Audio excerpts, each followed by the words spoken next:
The reason a police officer will come over and speak to you when he's on duty, he'll come up and say, "Oh, are you alright? You had a nice day?" Or he'll make some sort of conversation. Well, let me just tell you, no matter how nice he or she may seem, they're not making conversation. They're coming over to speak to you for a reason. Okay, no matter how nice they are out of the uniform, the police never switch off. And the reason they never switch off, they never have a day off when they're in uniform or out of uniform. The reason they never switch off is because criminals never switch off, do they? So they can't afford to. So I'm stood in town, I might be with some mates or something, 2 police officers come over, they start chatting to me.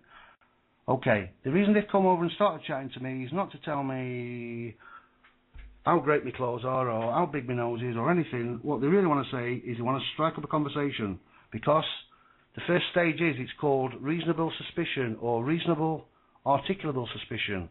What that means is they are suspicious about something. It could be anything.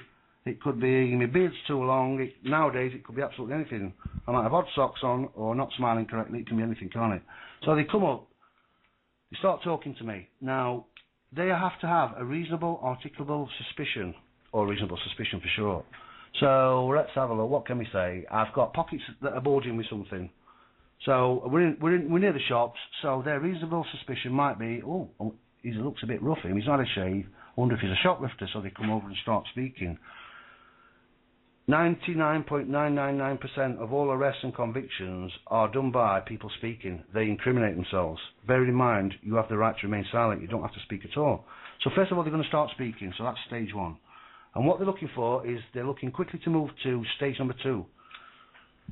It's a process they have to follow. Now, reasonable articulable...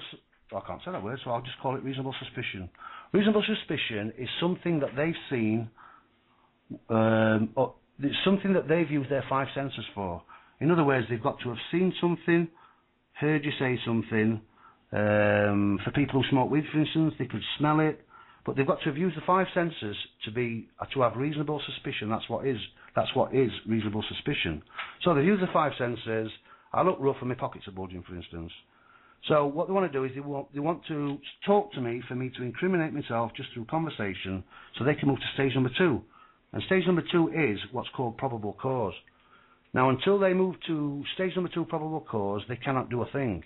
So they quickly want to get there. So they're chatting away with you. They'll ask you where you work, or they'll ask you all sorts of things.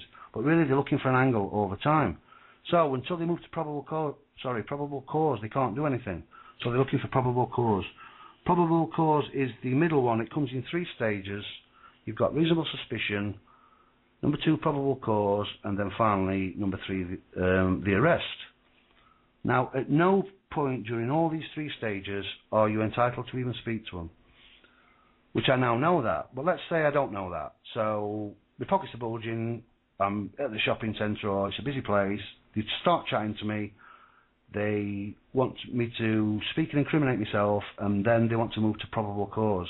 Again, probable cause, it's got to be something that they've witnessed themselves, or if somebody comes forward as an eyewitness, then that would be probable cause. But unless somebody's actually witnessing and saying that they've seen you do something, they've got to establish probable cause. Now let's say I don't know anything about it, I'm just stood there, I don't know anything about the law, I'm a normal Joe on the street, and what can I say? Let's say something falls out of my pocket from a shop. Okay, he's seen something, whoa, something brand new in a packet fell out. It could be, I don't know, an electric razor in a box, for instance. So they're looking for an angle, and what they'll say is, they'll see it straight away. So they want to move to probable cause, because without that they can't jump straight to an arrest. So probable cause, they've seen something fall out of my pocket. They'll say, oh, have you just bought that? Now, look at the answer I can give. I can either, if I don't know my rights, I can say yes. Now it's up to me to prove that I've just bought it. I can say no. If I've not bought it, then that opens a new gateway to, oh, if you've not bought it, where have you got it from? So all the time going to probable cause. I know it sounds crazy, but this is how these people are trained, and this is how these people think. So let's say it falls on the floor, I pick it up, and he says, have you just bought that? I'll say, well, I bought it earlier. He said, oh, right, where'd you get that from? And I name a shop. And then he may say, oh, right, only we've had a report from that shop. There's been a few shopliftings. Have you got a receipt for it? Now, if I can't find my receipt, which I'm always losing bits of paper. I mean, this is just a scenario. This works all sorts of things. If I can't find my receipt, boom, they've got probable cause straight away. So what I'm trying to say is, from probable cause, they're going to move to an arrest. Now they've got reasonable suspicion, now they've got a probable cause. So when they've reached the stage of probable cause, they are then allowed to detain you on the spot. Now, a detainment can last for, I think it's up to 45 minutes. What they're looking for other things. If you think you've nicked one thing, then you may have nicked others. If your friends are with you, it might be a gang. If you look a bit scruffy, they'll try and smell you. Does he smoke weed? He's got his hands in his pockets. Is he concealing drugs? So once you get that little bit of probable cause, it opens the whole floodgates up. Now, if I don't speak to them at this point, and I have been speaking, then it looks even worse, doesn't it? It's like I'm trying to hide something. So, can you see how it progresses quickly through our speech? So, as soon as they hit probable cause, they can detain us on the spot. They're not allowed to move us around, but they can detain us at the side of the road, and then they can search without our consent. So they might conduct a search, detain us, and what they're looking for then is something substantial. So before they can move to an arrest, excuse me, what a bit of wind. Before they can move to an arrest, they've got to establish the first two stages.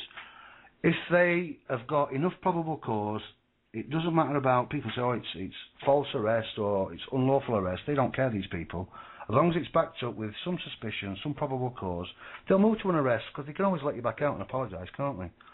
So they may detain you on the spot, and then your rights are further gone, and all you've been doing is stood out in town with your mates, you might not have had a shave, you've dropped something out of your pocket, but what gets you there is you are speaking to them. And like I said, at no time during these three stages do you have to speak at all. So I've never spoken, I don't speak to police, I'm at the side of the road, if I've been pulled over in my car, all I've said is about the vehicle, it's tax, test and insured, and that's it. I don't give them a name, and what I say to them is, am I obliged to even speak to you? And they always say yes, but the law is that you are not obliged until a crime has been established. So I say, the last thing I say is, has a crime been committed? Now, they can't tell you at that point, at stage number 1 and stage number 2, they can't tell you that a crime has been committed because it hasn't. All they've got is a suspicion, and they're looking for a cause, maybe a probable cause. Excuse me. So, at no stage do you have to speak. I've been approached, they're trying to get reasonable suspicion off me. I don't speak. Am I obliged to speak? I'm exercising my right to remain silent. Then they can't move to probable cause, then they can't move to an arrest. So that's how it did work. But they've got a sneaky thing now. So remember, at no three stages, even after the arrest, I've been inside prison, I've been interviewed. In fact, I've got 2 nice interview tapes here from a driving offence where they're great police interviews, because all you get is a cop on the other side speaking. They have to give you a copy of this, by the way. And I don't speak. I don't acknowledge, I don't nod, I don't do anything, I don't make eye contact. It's really boring interview tapes for them, but they've got nothing. They've got absolutely nothing. All they've ever got is what comes out your mouth.